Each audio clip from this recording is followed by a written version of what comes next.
Welcome to Monday Mumday. We're Joey and Emma, bringing you a new, real, raw parenting podcast series. Talking to experts, celebrities, parents, and influencers to shine a light on the areas of parenting that are overlooked, unspoken, or not Instagram worthy.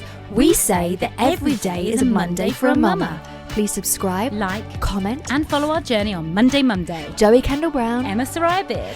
Thank you for listening! Hello and welcome to Monday Mumday. We are so excited to tell you guys that this episode is sponsored by Nano Baby. They are such a brilliant brand. They've just launched in the UK. They have designed the first baby bottle specifically for breast milk. So ideal for all you mamas out there who are breastfeeding and expressing. Nano Baby epitomises everything that Monday Mumday is about, preparing and empowering parents. Its unique design means it both cools down and warms up twice as fast as a standard shaped bottle, so it helps preserve the nutrients in the breast milk. And its breast-like shape means it's easy holding for little hands. It's super simple to use as you can pump directly into the bottle as it comes with an adapter that fits most pumps, so no chance of spillages. And finally, the bottles can stack on top of each other for easy storage in the fridge. Such a smart design. So whether you want to get your partner involved, you're struggling with feeding, have to return to work, or just need a break, it's the perfect companion on your breastfeeding journey. It's available in John Lewis, Mamas and Papas, or on Nano Baby's website at nanobaby.co.uk.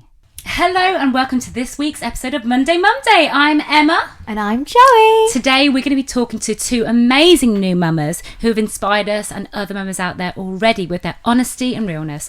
Mama to Luna, blogger and parenting panellist for Mamas and Papas, the beautiful Hannah Louise Evans, and Mama to George, digital director and blogger Mummy in Manchester, it's Jax Buckland. Today we're going to be talking to the girls about their experiences of loneliness during motherhood, how isolating those early months can be, how to make friends on mat leave, and the importance of online and local mummy groups.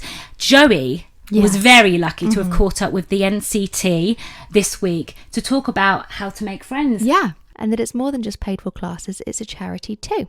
So we'll be sharing that on our Instagram TV for you guys to listen to later. And I cannot wait to hear that. But for now, girls, thank you for joining us on Monday Mumday. Yay! Thank you guys so much. Having us. Yeah. It's lovely because Jax actually has brought her little boy George here and he's napping upstairs. Which is a miracle. Like the fact that you just put him in his buggy and he went to sleep on his own. I mean, you're a buggy hero. in a blanket.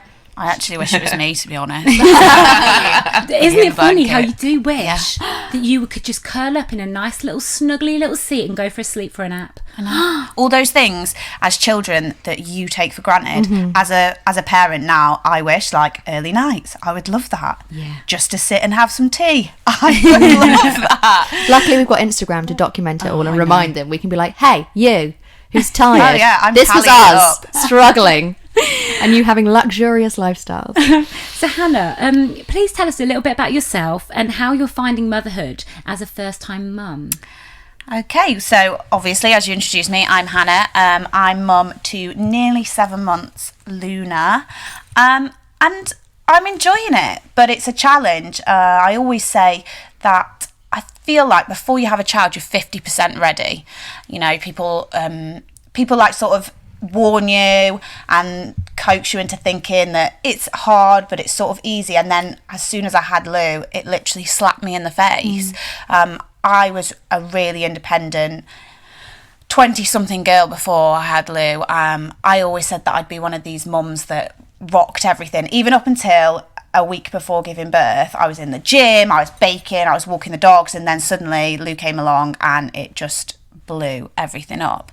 And it sounds really negative me saying that, but I enjoy it all. It's just really, really hard, you know, being a young mom, feeling like I have no idea of anything that's to come. I think I'm one of those people that loves organisation. I love knowing what's around the corner. I'm not a surprise person. So just to be waking up every day and feeling like I have no idea what's coming or I have no idea what to do is a really, really scary process.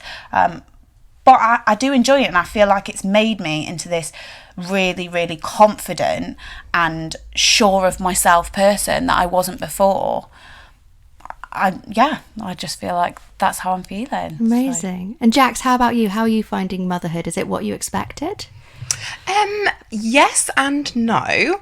I always thought expect the unexpected with babies. Some of my friends already had children, so I saw them having, you know, good times and bad times. So I was like, just, you know, take each day as it comes. And I've really tried to remember that every day. Yes, we've tried to implement routines, but at the end of the day, they're babies. They don't know what they're supposed to be doing. So I really take each day with, you know, a pinch of salt. And I think, you know, we're going to do this today, we're going to do that today. And we are really lucky that he has, you know, adapted so well, and he has got into a routine. He'll nap. We've started sleeping through the night. Oh it's my gosh, amazing. this is to me, it's like the Need one of lottery those ticket. confetti cannons Yeah, to like literally let everything off. fits into place Yeah. after that. We had 14 months actually of no sleep. 14. Oh Yeah, my God. and it was a nightmare. And then when he started sleeping, you just think, oh my God, how did I survive? Well, I'm still In the thick of it. In the thick of it, 11 months in, and we are still not sleeping. So I cannot wait to get the confetti out and party, because honestly, as soon as we can start sleeping, I think we're going to just feel like, most incredible human beings. And be like, wow, this is amazing. But do you know what people say to me? That sleep deprivation is actually used as a torture mechanism. we've had this Like, discussion. it's actually used as a torture mechanism, and so is a child's cry. So for those that obviously don't understand what parents are going through, imagine mixing them together on a daily basis. You are literally a walking zombie. And it's intense, isn't it? Yeah. After like 7, 12, like 14 months, it just gets worse and worse. And you know, I've got to that stage because everyone says it. I don't know if it's the same for you, but when you get to this stage, she'll sleep through. When she's weaning, she'll sleep through. When she's on 3 meals a day, she'll sleep through. And Not every true. night I put her to bed and I think, maybe tonight. Yeah, tonight is the night. Tonight she'll sleep through. And then she cries.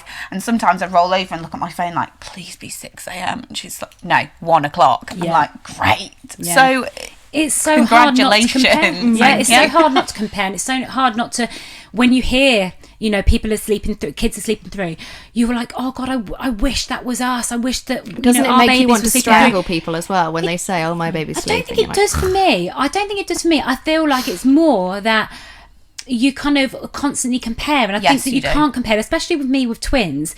You know, we constantly compare. Like, one was rolling before the other. Oh God, does that mean the other one's not going to be able to roll? And you constantly worry. You're constantly worrying about. Can't think like that. Yeah, and I think it's just, it will happen. I think I've realised that it's going to happen when it happens. Yeah.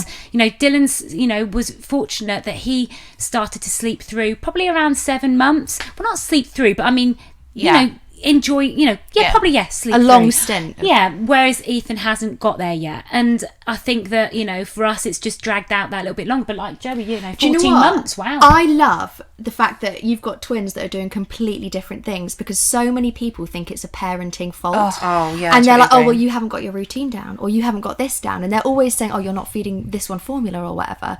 But you are doing exactly the same thing with both boys, and they're just finding their own feet in their own time. Yeah. And that's the prime example of people saying you should be doing something different, and everyone's sticking their I think nose in when Google's to blame for half of it though. As a first-time mum, I know Luna does anything that I'm not too sure on, I go on Google, and then you've got these set routines on certain websites of by 6 a.m. you should have fed your child, by blah blah. And I feel like I'm surrounded by all this information that seems to be fixed, and that every child should be the same, when actually I've got sisters and we all are from the same, you know, from the same parents, but we're all completely different. I like going to bed at a different time. I like different foods. I like different things. And it's what makes you individual. It is, and people are trying to take that away from babies, aren't they? It's so difficult. I just feel like as a mum, you get so many questions off other mums. Oh, is she crawling yet? Or is she sitting up yet? Or is she sleeping through the night?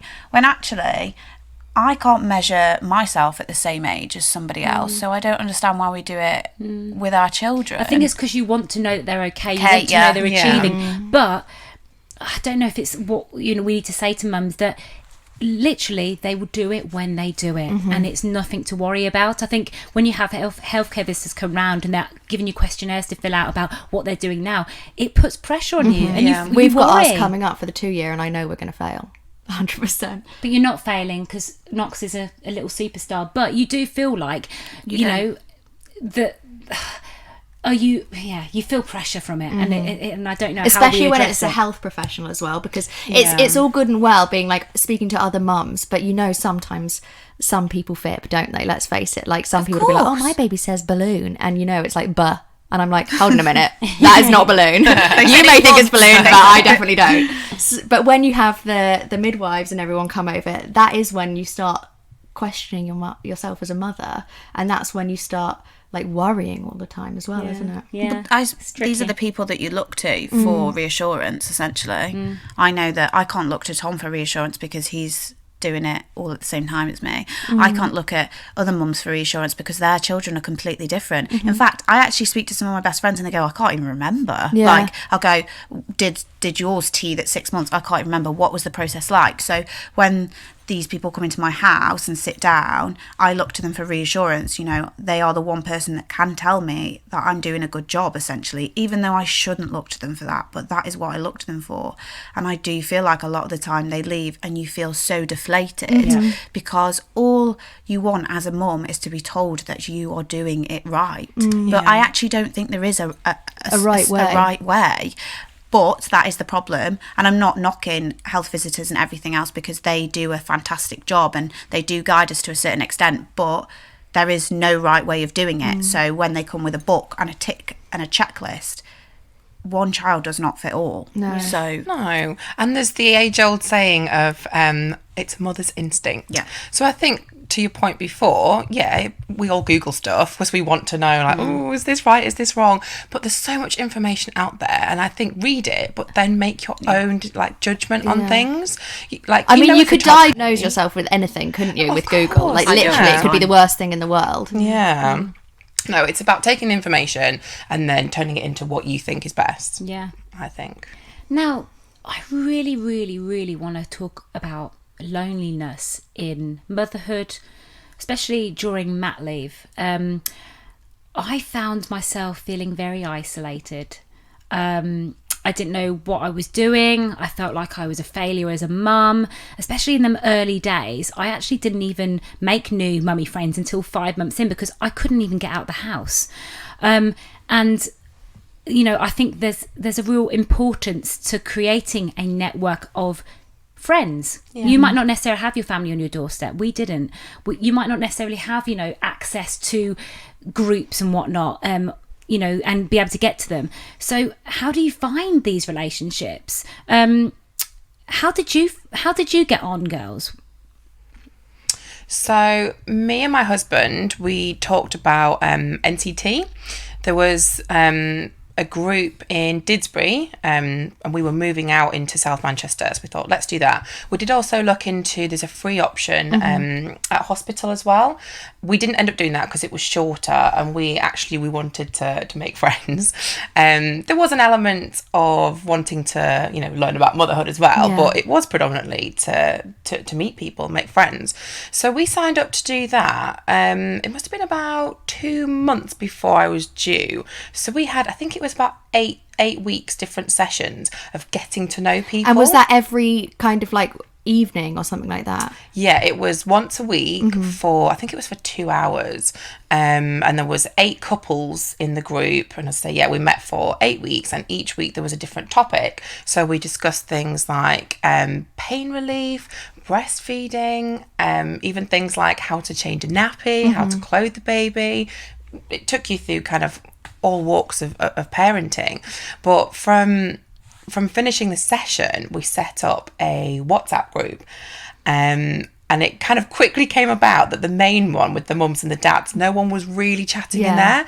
And then one of the mums, mum to be at the time, she set up a mums WhatsApp group, and that group was set up 14 months ago now, and we chat in there every single day. It's like a lifeline, isn't it? It is. Because we had the same, actually, myself and Andy, although none of the husbands swapped numbers. It's so funny. All of the women did, and we have the same group as you that literally goes off all the time, and we're always like, we must meet up, because we're a bit further along now, and everyone's back at work. But those early weeks, you just need someone to be like, oh my gosh, are you up at 2 a.m? Or my baby just did this kind of poo. Is that right? Oh my God, the amount of talks about poo.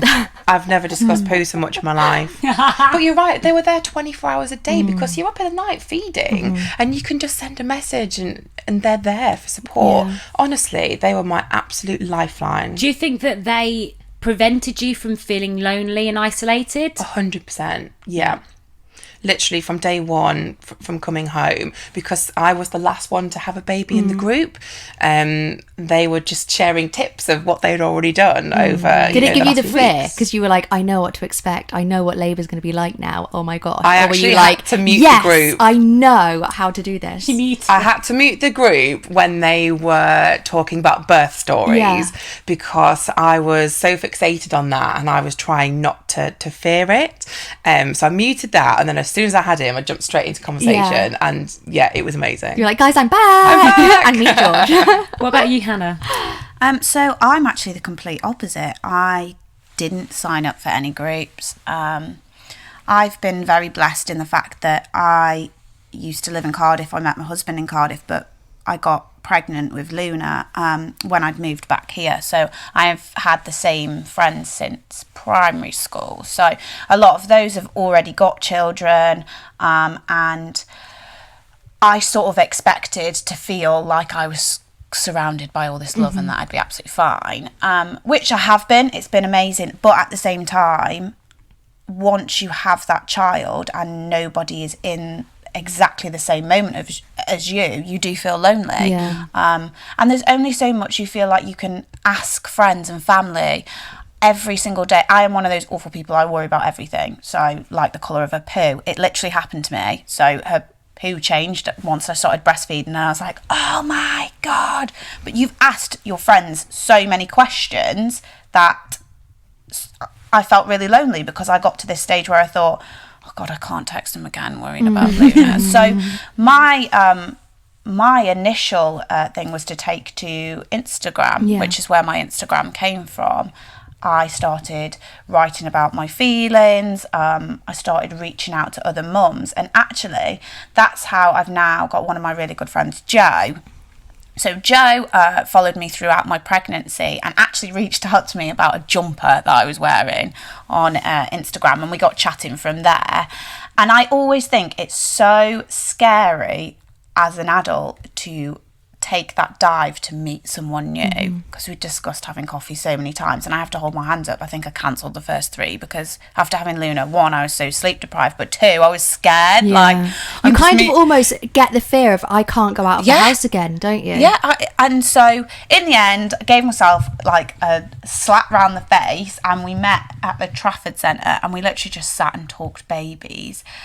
And you bond so quickly with other mums who are sharing the same feelings as you, and it was such a relief. Like, we meet every week now, but I came away from that meeting not just feeling great because we were sharing the same moments, but also I'd push myself out of my comfort zone. And I think when you, in those first couple of weeks when you've had a child and it's all new to you, you lose a lot of confidence in yourself. You essentially are a brand new person. You don't know who you are anymore. You have a new body. Yeah, you have this new body. You have these new feelings, and there are a lot of changes and things you go through that you don't know. I didn't know if it was normal. If it was normal to feel this much worry, but also this much love, and all of these crazy things. So it was a massive pat on the back for me to just go, okay, I'm going to put myself even more out of my comfort zone and go and meet someone and share feelings with them. So I feel like even if groups and baby like centres and things aren't your thing, there are so many women on social media and other ways of reaching out. And I don't think you necessarily even have to meet up with these people, but like WhatsApps. Talk. Join a WhatsApp group, or if there's a mummy on Instagram or Facebook that you particularly love, that you feel like you relate to, pop them a message. Like, just having chats with other people can make you feel so much less lonely, even if going out of the house is just too much for you right now. I was going to touch upon that. I really struggled to get out, let alone get out of my pyjamas and have a shower. That was a luxury. But to physically get outside my house for the first 5 months, honestly, 5 months, just the fear of taking the boy out on my own, being on my own, because my partner had to take some time out of his career to be by my side, because we didn't have family close by to help, weekly. And I found myself feeling really, really isolated, really lonely. Even though my partner was next to me, supporting me all the way through it, I felt like I lost myself so much through anxiety, through worry, through not knowing if I was good enough, not having a friend to talk to. Also the fear of going out with the kids. My fear was like leaving the house and forgetting something. Like, even though I breastfed, I was like, but what happens if I don't have a nappy or a change of clothes, or I just forget something? It like immobilizes you essentially, doesn't it? And I too found my solace, my friendships online, and built some amazing friendships. I reached out to a triplet mum who's been giving me loads of advice on sort of like a sleep routine and sort of what she does because of having 3 babies in the same room, and I've got 2 babies in the same room, and how to navigate that. And I realised that, I wish I'd have known this before. I wish I'd have known that, 2 weeks in, that I could have made friendships, online, rather than going to these mummy groups, but, sensory groups, there's baby yoga, all these amazing groups, but I just couldn't do them. And I felt like there was no real answer. And so I think for a lot of mums who are listening to this, who maybe can't get out the house right straight away, that you can find friendships online, and that they can be really positive ones. I mean, it's amazing that you actually physically went to meet some of them, that they're close by, and now you're here through Instagram as well. But I also want to touch on, there is a lot of stigma with meeting mums online. Like, I have found that more than ever, especially with people, say, around you. You go, oh yeah, I speak to people on Instagram, and you see the reaction on people's faces, or them rolling their eyes, and they think, yeah, all right then, because these things weren't around, even a few years ago. And actually, there is something to be said for having real life interaction with someone, sitting down and having a coffee.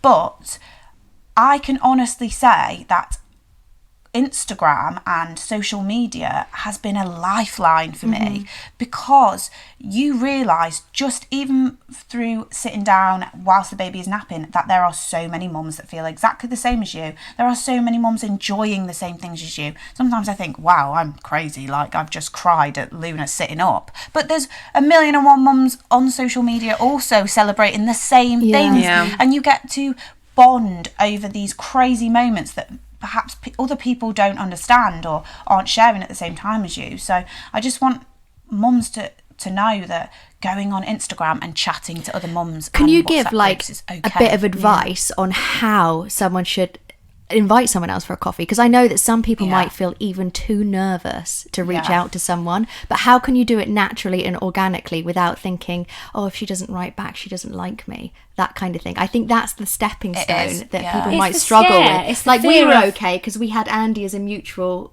kind of ground, didn't we? But I might think, oh, okay, there's a lady, for example, that her little boy goes to nursery at the same nursery as my son does. We both know each other through Instagram, but I don't think either of us would be like, oh, do you want to go for a coffee? Because it's just maybe not in our nature, and it's that southern thing. But how would you advise other people could kind of broach the subject of going for coffee? I just think take the plunge, because actually, like you've just said, I bet the other woman feels exactly the same as you. She probably would quite like to go for a coffee just as much. But I also feel like, don't take these things personally if they don't reach out or they don't accept it, because like we said before, some mums do feel too overwhelmed to leave the house, or it might just be something that right now they're just not sure of doing. Don't take these things personally, but I'm a massive believer in, just like anything else in life, you don't ask and you don't get. It is really difficult, but just reach out to someone, because I actually can hold my hands up and say it was Joe that contacted me. It was Joe that offered, shall we go for coffee? Has she given you confidence now to reach out to other people? And that's what I mean. But I probably never would have said it. But now, my God, as part of the Mamas and Papas group that I'm a part of, I'm like, let's do baby sleepovers. Let's do Halloween parties. And there are some of them that come back and go, actually, like, that's not for me. And I don't think that it's not that they don't want to see me or spend time with me. It's not for everyone. But I just think if this is something that you want to do, just contact mums or anyone for that matter. And if you can see someone struggling as well, maybe just reach out and say, let's go for a coffee. There was Stacey Solomon, wasn't there, the other day that turned up at Absolutely. Mrs. Hinch's home because she was struggling, and the positivity from mums all over Instagram was just like, this is incredible, this is amazing.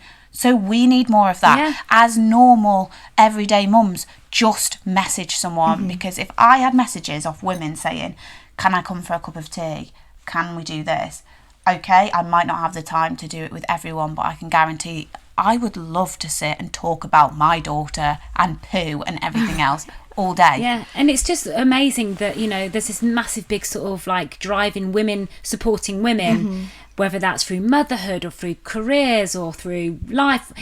There seems to be a surge in this, and it's so nice to see, and there needs to be more of it so that more women feel empowered while they're off on, you know, maternity, and have that, you know, have that solidarity with women and that positive side of being women and supporting each other. Yeah, there's actually a really good app called Mush Mums, and that is, you can sign up to say where you live. Is it like a dating app for mums? It pretty much is. Wow. You sign up to say where you live, how old your child is, and then you can use it as just a kind of chat network. Yeah. But then you can also put a message out to say, hey, I'm in Altrincham, does anyone fancy meeting up for a coffee this afternoon? That's so and nice. it's so nice, and people will start threads on like topic conversations, or whether it's, you know, poo or weaning or, you know, clothing sizes, and then I see people just joining in conversations. I need to be braver and start doing this myself. I am terrible for not doing it and being lazy, because Andy works from home, so I'm just like, oh, can you come for a coffee with me, rather than reaching out to other women, and he's probably like, do we have to go for another coffee? Like, really, what are we gaining out of this? I do feel sorry for husbands in that respect. I I actually know. feel like he doesn't share the same topics of conversation either. They with don't Luna. care. He loves Luna so much, but like yesterday I was like, well, she's done a really runny poo today, and normally they're really solid, and I can see him looking at me thinking, What has my life wow, become? I'm at work all day, this is not what I need to come home to. But I'm sure there's 1,000,001 mums out there that'd be like, me too. Yeah. It's just crazy. Buzzing off poo-poos. But girls, can you tell us how important you both have found making new friends on maternity leave was? So important. Literally, they've been my lifeline. It's just, you know, someone there to bounce things off. Is your child doing this? This is what is happening to mine. Just this week, George had a mark on his face, and I sent a picture to the girls being like, does anyone recognise this? Could it be slap cheek? And it's just, you know, it's a soundboard. And if they don't have the answers, then, you know, you can go to doctor or whatever. But I've just found it such a good support network. And it's instant, isn't it? It's instant answers, rather than, you know, that's what I found, that there's nothing out there that's quick. And, you know, gives you information quickly. And you're Google's going through, dated, isn't it? Like, most of the forums that you're reading are like 2012. Yeah, like, that's things true. have changed. Yeah. Yeah. because I think there's new outlets for people to connect. Yeah. Definitely. Yeah, I completely agree. I also find that as a woman, having your husband, there's only so much your husband can offer you. Not even just information-wise, but confidence-wise, and being able to talk about things that you wouldn't necessarily have spoken to your husband about before, never mind. Like after bikini you're having waxes children. Yeah, and- exactly. So That was like one of the first things that we all spoke about within like 5 minutes of labour. meeting each other. Like, Tom does not want to relive that day ever again. But I talk because I had quite a stressful labour. It was 37 hours. It was completely against everything that I'd wanted, everything that I'd expected. And to be able to sit down with some of my best friends and talk about it, and them reassure me that things are okay, and, you know, me turn up at their house when I'm exhausted, and for someone to take the baby off you and just sit there with a cup of tea, for you to have 5 minutes of someone telling you, you are not insane, everybody feels like this, is so important. So for me, like I said, I was so incredibly lucky that I had best friends around me. But even if you don't, it is so important to share these sorts of moments with other people going through the same thing, because even if it's just a small reassurance every day of saying you're doing okay, or everybody feels like this, or the middle of the night, keep going, it's just so important to be able to share those moments with people. And I think by sharing your helping heal yourself and your mental health, because Therapy. again, you know, you've given birth to your child, so you've physically gone through a lot, you've mentally gone through a lot. There's so many things as a woman you experience. Your hormones,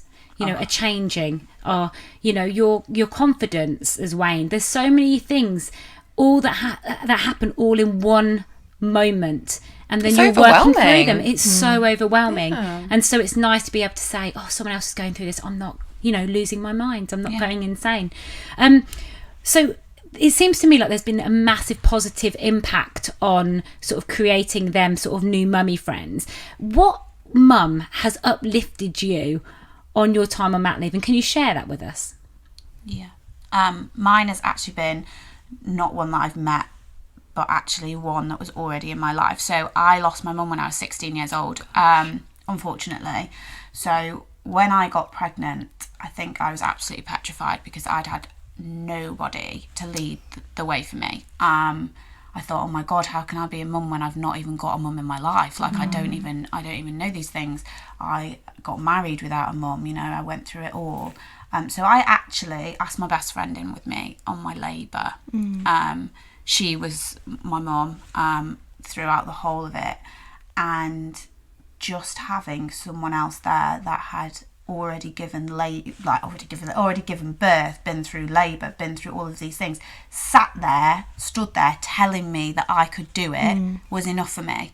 And I can honestly say, having a positive, empowering female in your life when you don't feel like a powerful female is one of the best things that you can ever have. It doesn't have to be someone that you're related to. It doesn't have to be someone, you know, that you would naturally go to, a mum, a nan, anything. Just having someone in your life that can tell you that you can do it, I feel is all you need. And for me, that has been my best friend. Gosh, she sounds amazing. She literally made me cry. What an incredible woman that you are, I have to say. Yeah, I mean, everyone has different, but I can honestly say the hardest thing throughout motherhood for me is being a mum without a mum. And that is why I know there'll be a lot of mums out there that are in exactly the same boat, and that is why it is so important to reach out to people, because they are mums and they can be a mum to you too. Yeah. You know, it's you don't need specifically a family member or anyone else to show you the way in motherhood. There are millions of people that are in exactly the same boat, and they will quite happily fill that void. I actually have a couple of friends that I've also lost their mums when they were a lot younger, and they've said things like, Mother's Day has always been incredibly difficult, and then becoming a mum has given them this complete new world and new lease of life. And you know, Mother's Day is something to celebrate again with their mum's memory and them being a mum. Yeah. Do you agree? Completely agree. Yeah. Completely agree. I spoke about it on Instagram not that long ago that I had given up on ever trying to fill that hole. It's been a massive struggle for me throughout the whole of my life, that there was a lot of anger when I got pregnant, a lot of anger when I got married because she wasn't there and there was nothing that I could do about it. And you have these moments where Lou will be weaning. In fact, the other day, I'll be very honest about it, I sat with Tom and I cried because I said to him, all I need right now is my mum, and I can't speak to her, I can't. But Luna has come along and filled a void for me that I feel like was never ever going to even be close to filling, because of those things. Because now I think I get to be all of those things to a little girl that I didn't have, and that's not a negative thing from my point of view. It's such a positive. Every single aspect of your life you can turn into a positive. And for me, even though I didn't get to share my own wedding with my mum, I didn't get to share my own birth and everything else, I get to share those things with a child. And your mum's within you. Exactly. And she's it's within absolutely her as well. fine. But yeah, I definitely feel like having people around you, females in particular, is just the best thing in motherhood. Totally. You're a very strong and powerful lady. We are goddess. You're inspiring us. As you know, Monday Mumday podcast series is all about how hard parenthood can be. What have you found the most challenging, and why do you think that people don't talk about it? For me, I would say probably the more kind of emotional, maybe a bit depressive side of it. I had heard of postnatal depression, but I didn't actually realise how common it was. And when I had George, after about 3 or 4 days, we were still in hospital, I had full-on panic attack, meltdown. I had to be taken off the ward and taken into one of the staff rooms. I couldn't even breathe. I was hyperventilating. I couldn't get my words out. And eventually when I'd, taken some air and could actually speak, all that I could say was, I thought I didn't love him. And I think it's because there's so much stuff on like TV and films, and you hear people talking about that this instant bond and connection. And I was like, shit, I don't have that. Why? What's wrong? What have I done wrong? And I think it was all these hormones like rushing around and the draining experience of actual labour. I didn't have it either. And Andy even said, you look like shocked and like, who is that? And like, you're repulsed by him. But you've been through such a traumatic experience, which I know some people are like, it's really empowering, but I literally hated labour and I don't want to have to do it again, even though I would like another baby. So for me, like you, I didn't have any connection probably for the first few days. Yeah. Obviously, like, I'm looking down at this little person. Oh my God, he's amazing. He's mine. But I was just like, where's that big bond? And then as time progressed, oh my God, it's amazing. And that bond is so strong. It gets stronger every day. It literally does. But at the time, I was just like, what's wrong with me? The thing is, it takes time. It's like when you think about when you meet the love of your life. Yeah, there's initial attraction. They look cute. But it takes time to fall in love. He's very cute. But it takes time to fall in love. And whether you've carried the child or not, everyone's experience will be different. Yeah. When I gave birth, I suffered pre-eclampsia, so I nearly died during or after labour. And my partner had to really step up and take over for 10 days while I was in hospital. And when I saw them, I had this overwhelming love because I nearly died. And I thought, oh my God, I'm alive and they're here and oh, thank goodness. But on the other side, my partner said he didn't get that instant, I love these babies. All he felt was like, my life's turned upside down. I'm getting no sleep.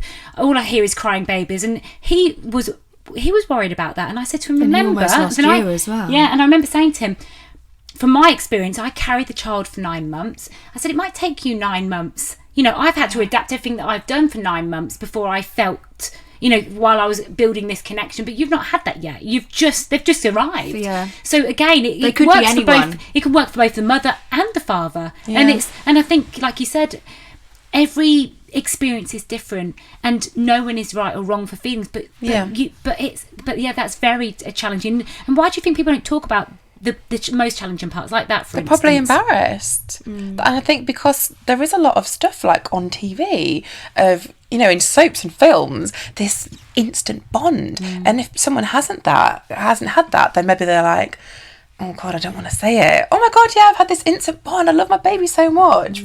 Yeah. Did you speak about it with your NCT friends, or was it something that you kind of just dealt with yourself? I didn't at the beginning, but I did mention it. I think it was one night after a few wines. So even then, with my close friends, I still felt like I had to have a drink before I could admit that. And maybe it is like, you don't want people to judge you or think that you're a bad mum and you want to hide it. But yeah, I spoke to my husband about it quite a bit, and he was so supportive. And I think probably other mums out there do feel the same. I think there's a lot of women who feel that way. Yeah. Hannah, how was your experience? What did you find the most challenging? I would say the same thing, emotions, which is another reason that I write every single day on Instagram. Because for me, like I said at the start, it's this, you know, I've absolutely loved every single part of motherhood so far, but at the same time, I found it the most difficult part of my journey in life ever. And it's because all of the emotions that you are feeling, you have no idea if they are normal, because they are not spoken about enough. And I feel like it's because people and mums naturally want to feel like all the time they are winning, they are bossing this motherhood thing, they are fine. And to say, I got up today and cried before I'd even had a coffee, is their way of feeling like they've failed, when actually it's the complete opposite. I think the more you worry, the more you're winning, because you obviously care so much about those children that all you do is worry. That is love. It's just a different type of love. And I feel like that is why I struggled to begin with before I was writing on Instagram as much, because I thought that it's really stupid of me, but I thought, yeah, it'd be hard, but there'll be loads of amazing moments, which there are, but you don't understand how hard it is. You don't understand how much you're going to worry about these kids. You don't understand all of these emotions that you're feeling. So I would say that definitely the emotional side of things was the hardest. And I do feel like people don't talk about it because they think other people are going to think they failed. Yeah. Well, we were talking about that before we started recording, weren't we? That you have started to speak honestly, not necessarily negatively, but just how you've struggled, and that people have come back saying, are you okay? Yeah. But do you think that's because no one says anything? I feel like, and also I think it's because a lot of my audience on Instagram are at an age where they understand Instagram. They understand now that it's become this platform where you can talk about feelings and bond with people and relate to people. But there are other generations that don't necessarily understand these things. You know, years ago, my nan said, "Oh, we didn't talk about how we felt. We didn't talk about our feelings." And I think that has, although some things have evolved, that has been a steady sort of a vibe throughout life. People shouldn't talk about struggling, or people shouldn't talk about the way that they're they think that sharing their business is almost like airing their dirty laundry, but actually it's a way of therapy. It's a way of normalizing it, and it's a way of having support from people around you or from people all over the world. Completely. So that is why I write. I want people to know that I am so blessed and happy to be in the situation that I'm in, regardless of how many times a week I cry, or regardless of how many times I actually say I cannot do this. But you can, and exactly. You do. I am so blessed. I know I'm blessed. I'm very lucky that I enjoy motherhood to a certain extent. But the reason that I write is because every single day there is a moment in that day where I feel like shit, where I literally feel like, oh my God, how can I do this for another 18 years? But it never ends. Exactly. 18 years, you mean forever. Yeah. But normally, mums might go, oh, look at this amazing moment where we're bonding, take a photo, and that is the photo that they put on Instagram, and they write, wow, amazing feeling. I get 20 of them a day. However, there might be one moment where she refuses to nap and I'm so tired and all I want is a coffee, and I think I cannot fucking do this. Mums have them every single day. They are the things that need to be shown about. And they need to be spoken about, because it's made me feel like a normal person. It's made me reading it from other mums that we're all do you in find the same therapy boat. in the actual process of writing it down and posting that picture, and then you can throw it away? I've had that moment now. I've felt stressed and I can move on with my day and enjoy the rest of it. And actually, I've had a few women say to me, when do you write these things? And I write most of them at 3 a.m. when I'm up with Luna, because actually I find 3 a.m. the loneliest time. Not because I'm on my own, which is quite funny really. I don't ever feel lonely from being alone. I actually enjoy my own company. It's because that is when I'm at my most vulnerable. That is when I'm tired. That is when I've got all this time whilst I'm sat in the dark to think about all these thoughts, like, how am I going to get the washing done tomorrow? How am I going to do this, this and this? Oh my God, I've got this bill to pay. Oh my God, Luna fell over today and hit her head. What if she's got this, this and this wrong with her? So that's my therapy. That is when I write. So I completely think the reason that mums don't talk about these things is because they think and nobody else is feeling like that, when actually everyone we have probably just is. Everyone is complete strangers. Like, to me, you're 3 people I've never met before have actually just bonded over the fact that our kids don't sleep. Our kids drive us up the wall. Sometimes we're really angry with our husbands. Like, these are... But we all love them when they're sleeping, as long as it's our husband's not sleeping. You don't bond with people really over these incredible moments. They're just to be shared with the people that you love. You bond over things that you need to air and get out. Yeah, you do. And that's what brings you closer together with people. If you guys had one piece of advice each that you wish you'd been told before having kids, what would it be? That it's okay not to be okay. I know people say that a lot and it can sometimes sound a bit cliche, but I think it's true. You have in your head that, you know, motherhood, it's going to be this process and journey and set out. It's not at all. Every day is different. You don't know what's going to get thrown at you. You don't know how you're going to feel. You don't know if you're going to wash your hair that day. You don't know if you're going to brush your teeth. And do you know what? It's okay. It's fine. I always say to my husband, and my husband always says it to me, that it's a wave. So you will have a wave of crap where you feel like you can't do it, and then that wave will go and it will crash and it will burn, and then you'll have another amazing wave. So everything is a wave. Like, I wish someone had just said to me, those crap moments will go, but they will also come back again. Like, there is no straightforward, I feel happy all the time, or I feel rubbish all the time. Life just comes in waves, and you just got to deal with that as it comes and accept that it's gonna go. Like, next week you might have a great week, the week after that might be bloody shit, but then another good week will come, and that's how it goes. I just wish people had said, like you said, it's okay not to feel okay, because it's not going to be like that forever. Yeah. And you made a really good point before, basically saying once that day's over, it's done and you can move on to the next one. And Emma, I think that's so relevant for you because, you know, you had such bad time at the beginning with no sleep, but you've done that now. And the next day you're going to do something else, and then the next day, you know, Dylan's sleeping through, next it's going to be Ethan sleeping through, and you've done it. You've absolutely bossed it. You look amazing. You're doing such a good job. Everyone out there with one baby knows it's hard. With 2, Jesus Christ, you deserve a medal. Look, as long as your child goes to bed alive and wakes up alive. He wakes up alive, yeah. You've done it. You've done it. Day, tick, yeah, next. It's done. It doesn't matter if you've not washed, like you said, or brushed your teeth, or got dressed, or got sick down your jumper and you've worn that jumper for 3 days. It's fine. And I mean, I've never seen you look like that. So, Jax, you joined NCT and you thought that it was going to give you so much information and everything like that. You thought it was all about the pregnancy and beyond. Did you know there were other things available, like the coffee mornings and stuff afterwards?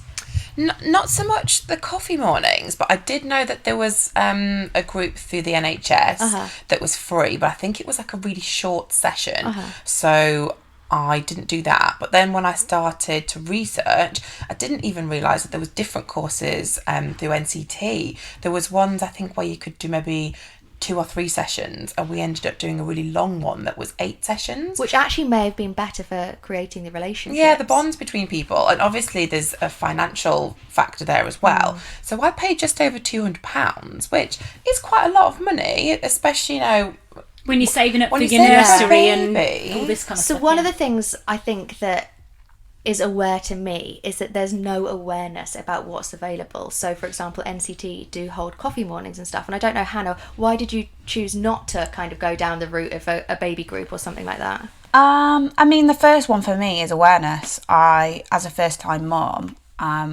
just found a lot of the information, 1, overwhelming in general, 2, I find those types of groups quite overwhelming. You know, to speak to people, although I can talk for England, it's not something that I've ever been comfortable doing. So it almost feels forced. Yeah, it feels forced, and I'm already getting to grips with motherhood, never mind going to these sorts of mornings even beforehand. So it was just something I chose to avoid purely for my own reasons in feeling overwhelmed, but also because, like you said, I had no idea what was going on around me. And sometimes I feel like you type things in on the internet and there still isn't enough. No. A lot of these things not now, obvious no, it's enough, not is it? obvious. And a lot of these things now, there's groups on Facebook, there's groups on Instagram, but I do find that it's quite difficult sometimes to come across them. Even to like navigate the forums. Yeah. I've never been quite savvy with all that stuff, and I found that kind of like put me off. And also I wasn't aware of what NCT had to offer other than, you know, sort of preparing you for labour. And, you know, I've spoke about this on Monday Mumday, but I suffered a miscarriage before the twins, and so for me I thought NCT was about how to give birth, and I was like, well, I've had to give birth to a baby, I know what to do. I don't need someone to tell me, and I don't want to have to relive it in front of all these strangers. And so I chose not to go down that route. And you know, later I realised, you know, listening to you, Jax, that it is, you can build friendships there and build that sort of network of people so that you're semi-prepared, or you have that support network from the moment you take your child home. I wish I'd have known that. Yeah, me too. Completely. We all joke about it, saying we bought each other. We paid £200 for friends. And I do think, but it's worth every penny as well. Yeah. But I do think a lot of people haven't got the luxury of money. You know, for me, I was like, oh, do I really want to pay £200? For me, no, actually I don't. You know, I'll figure it out. And I also didn't think that parenthood was going to be as hard. Exactly. So I thought, well, I will be fine. Help, You know, I get through life all right, so I'm sure motherhood's going to be all right. It's going to be easier than my job that's super stressful. But actually, motherhood is more stressful than my job. I also think maybe that spending money also forces you to make more of an effort. You know, sometimes I'll get, you know, I actually won a baby sensory course on Facebook, which was down the road, but there'd be some days that I'd get up and I'd feel a bit shit, and I'd think, oh, I'm not going. But if I'd spent £200, I'd be like, right, I am getting my money's worth. I'm going to speak to all these women all the time. I'm going to mingle. I'm going to make the most of it. And actually, in turn, that is going to force me into fantastic friendships. Exactly. Which I think a lot of the time for mums is our downfall. You know, we just sort of go, we'll do that next week, or I'll have the strength to do that another time. But if you've spent money and if you invest in these sorts of things, it pushes you that extra mile that sometimes I think we need. I think what we need to do, Emma, is underneath this podcast and on Monday Mumday's Instagram, we need to share all of these forums and all of these coffee mornings and all of these play dates. So if anyone listening has one that they like going to, then please tag us and we'll reshare and make sure that there's more awareness, because that's what we want to give everyone. Absolutely. We want to give everyone a community and a there collective. are a lot of national ones as well. They're not all regional. So you just mentioned Baby Sensory, and there's Heartbeeps as well. There's Monkey loads of Music. classes. We love Monkey Music. See, I've never even heard of any of these. This is awful for me. I'm like, what? Monkey Music is the best. Like, literally, it's quite expensive in terms of like one of the classes, but they like watch this lady sing amazing like nursery rhymes but about monkeys, and like, look at monkey, and literally all of the kids are going wild. But do you know why I also think that's good? Not just for making friends, but I mean, I might be on my own here, but there'll be baby development. Sometimes I'm at home and I think I have sat with you for half an hour now, and I feel like there's only so much shaking some pasta in a bottle I can do. Like, I love spending time with Luna and doing all of these things, but sometimes I think, wow, you must get bored of staring at my face. Or, hey, Dougie will be on in the background. You know, we all do it. There's no point lying and saying we don't put our children in front of the telly. Well, I do anyway. But Me too. You know, I think it's not just Luna that benefits from these sorts of sensory classes. It's me, because I come away and think, wow, she loved that so much more than the pasta in the bottle. Or they take so much they from take and so also much think about the 15-minute journey there. That's 15 minutes you don't have to play with them. But you're not on your Whilst own. you're there 45 minutes, you don't have to do something. And another also, 15 minutes home, or a coffee. And then half of your day's gone and you feel this sense of achievement. Like, sometimes we spend all day in the house and I think, wow, this has been boring today. Not just for me, but probably for Luna as well. You know, I've shoved her in a baby bouncer and she's messed around, but she does that all the time. So just to have a new environment, it's getting out. It's forcing you to get out. Because like you said before, you know, you love the weekends because your husband comes home and you get this the extra help. And, you know, actually routine changes. And I think for mums, a lot of the time, the reason why we find it so difficult is because routine is the same most of the time, every single day. Yeah. So to go and have those classes once a week or twice a week that get you out of the house, that change things up for you, that every week you speak to someone different, the children do something different, it adds an extra element to your week. And I think that is so healthy. And we were doing one a day. Is that quite intense? That is intense. Yeah. You are dedicated. Yeah, Mother. I mean, I don't even get dressed every day, so there'd be no point. Yeah, I know. Like once a week was enough for me. I also think sharing sort of like some of the things that you did at the sensory classes to give mums who can't leave the house, like myself, at the point when, you know, I was sort of knee deep in nappies and 2 screaming babies, but maybe offering sort of like tips on sort of how to entertain the kids at home would be really good as well.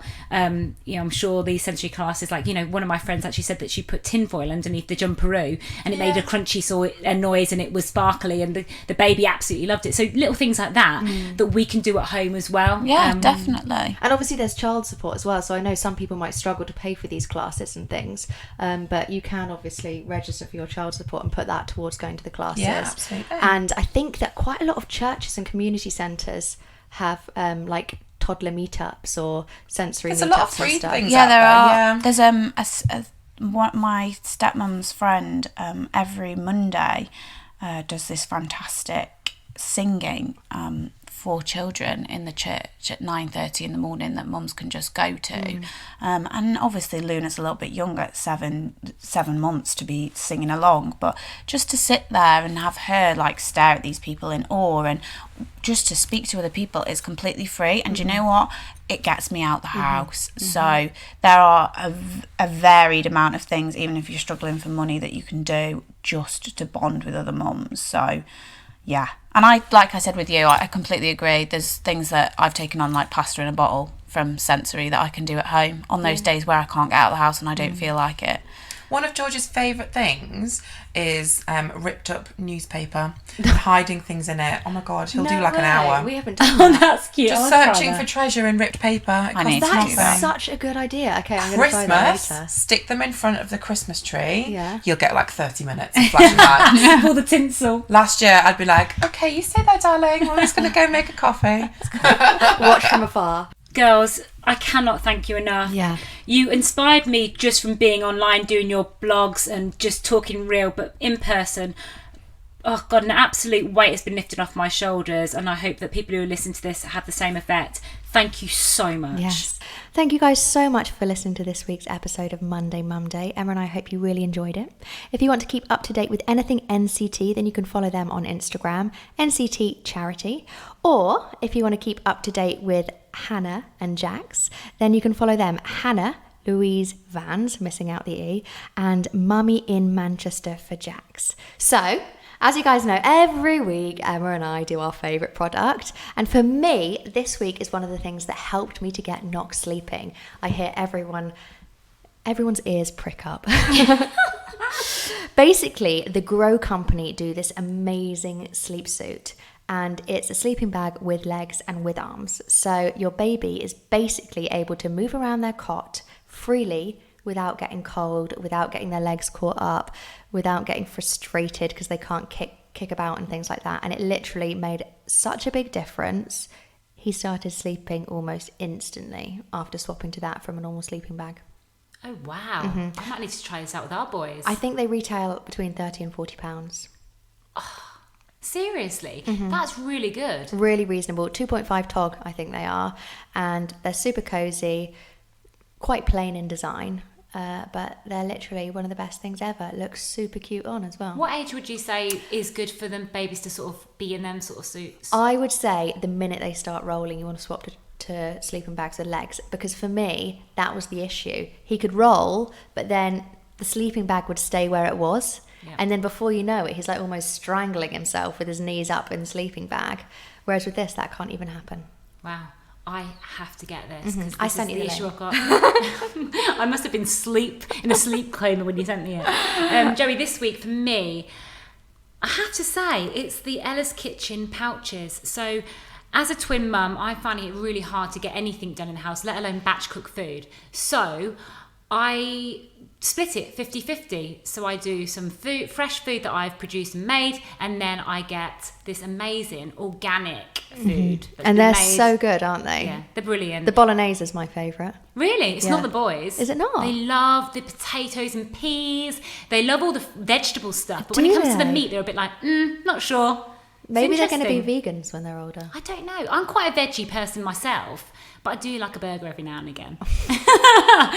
These have been great. And as the boys have got older, one of my twins is now holding the pouch and sucking out the fruit.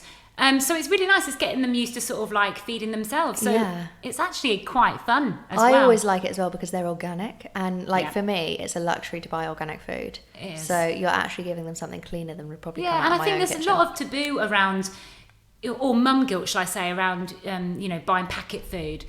But I honestly think we need to give ourselves a break. We can't do everything. No. And this is a great alternative. It's just someone else made it for us. Yeah. So there's a varying of prices, but it's usually around £1 a packet. It is quite expensive if you add it up, but if you're kind of mixing it in with your sort of routine of making food as well, then I think it's quite reasonable. And they're just perfect for on the go as well. Like my fear is when you go abroad, what do you do? I just had a suitcase full of Ellas. Yeah, exactly. When you're going out meeting friends and you don't want to be sort of taking anything that you've made, it's just easy, less room for spillage.